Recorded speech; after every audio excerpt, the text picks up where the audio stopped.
Hello and WhatsApp guys, it's me Linux and welcome to Hashira training. গত এপিসোডের পর Tanjiro টোকিটোর কাছ থেকে মুভমেন্টের ট্রেনিং এবং এরপরে চলে আসে মিৎসুরির কাছে ফ্লেক্সিবিলিটি বাড়ানোর ট্রেনিং করতে। তো বাকিটা দেখতে let's play the fun begin.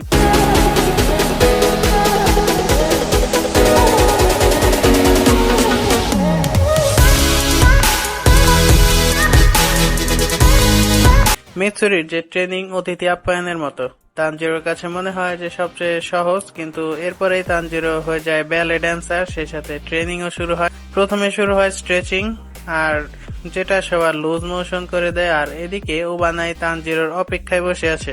তানজিরোর মিৎসুরি পর্ব শেষ হলে সে চলে আসে ওবানাইয়ের কাছে, কিন্তু তানজিরো শুরুতেই ভিলেন, কারণ মিৎসুরির সাথে তানজিরোর একটু বেশি ঘনিষ্ঠতা। আর যেহেতু ওবানাই একসাথে, তাই তানজিরোর ব্যাপারটা ওবানাই হজম করতে পারে না এবং আগুনে ঘি ঢালতে মিৎসুরি নিজেই যখন ওবানাইয়ের কাছে চিঠি পাঠায় এবং সে তার ব্যাপারে সবকিছু বলে তানজিরোর সাথে। মোদ্দা কথা, তানজিরোর খবর আছে এবং প্রথম সেশনে সেটা শুরু হয়। তাদের ট্রেনিং হলো তলোয়ার চালানোর, তাই ওবানাইয়ের ক্লাসে যারা দুর্বল, ওবানাই তাদেরকে কাঠের সাথে বেঁধে দিয়েছে এবং তানজিরোকে এর মধ্যেই নিজের তলোয়ার চালাতে হবে। তানজিরোর ট্রেনিং শুরু হয়। তার কাজ সব স্টুডেন্টদের মধ্য দিয়ে তলোয়ার, যদিও সেটা কাঠের, চালিয়ে ওবানাইকে ডিফেন্ড করতে হবে। তানজিরো তো শুরুতে সবার কথা ভেবে মেপে মেপে তলোয়ার চালায়, কিন্তু এতে সেই কপাল তানজিরোরই পুরে। মোটামুটি ওবানাই তানজিরোর উপর নিজের ঝাল মেটাচ্ছে, আর প্রথম দিন বেচারার ভালোই ধোলাই হয়। পরের দিন তানজিরোর একই অবস্থা। তানজিরো না পারতেছে ওবানাইকে ডিফেন্ড করতে, না পারতেছে বাকি ডেমনস্লেয়ারদেরকে আঘাত না দিয়ে এগোতে। তাই সে একটা হলোগ্রাফিক ইমেজ বানিয়ে নেয় যেখানে শুধু তানজিরো আর ওবানাই, এবং তানজিরো এবার ওবানাইয়ের হাউরিতে আঘাত করতে পেরেছে। তাই তানজিরোর আবার প্রমোশন, মানে ওবানাই থেকে মুক্তি। কিন্তু ওবানাই মিৎসুরির ব্যাপারে তানজিরোকে সতর্ক করে দেয়। এরপরে ট্রেনিং সানিমির সাথে, এবং এর মধ্যেই কোথাও থেকে যেন জেনিৎসুর উদয় হয় এবং জেনিৎসু নিজেই সানিমির কাছ থেকে পালাচ্ছে। সানিমির কথা হয়, ট্রেনিং করো, না হলে আমার কাছে মরো। তাদের দেখার শুরুতেই দুজনের মধ্যে কোল্ড ওয়ার চালু, একজন আরেকজনের চোখের বিষ। আর ট্রেনিং সেটা তো জান নিয়ে টানাটানির মতো।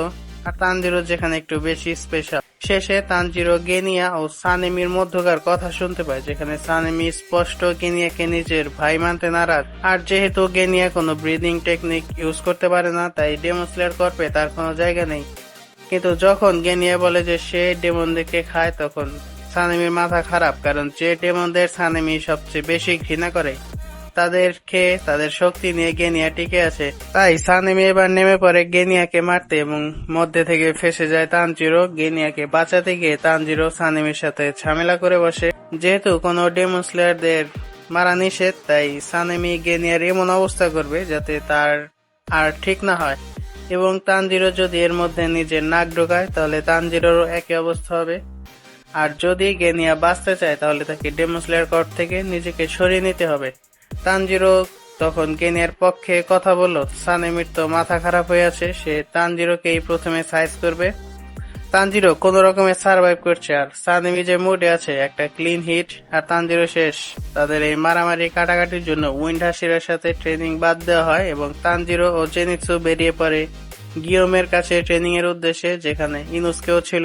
এক একটা হাসিরা এক একটা ডেমনের থেকে কম না। স্টোন হাসিরা, গিওমে, হিমেজিমা সবাইকে মাসেল অ্যাম্প্লিফিকেশনের ট্রেনিং এর জন্য ঝর্ণার নিচে বসায় দিছে, আর নিজে বসে আছে আগুনের ওপর। মানে শেষে এরকম ট্রেনিং করলে আর সুপার হিউম্যান না, বরং একেবারে ডেড বডি হয়ে বের হইতে হইব।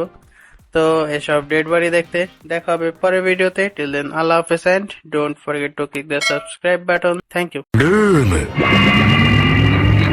シャンブルズ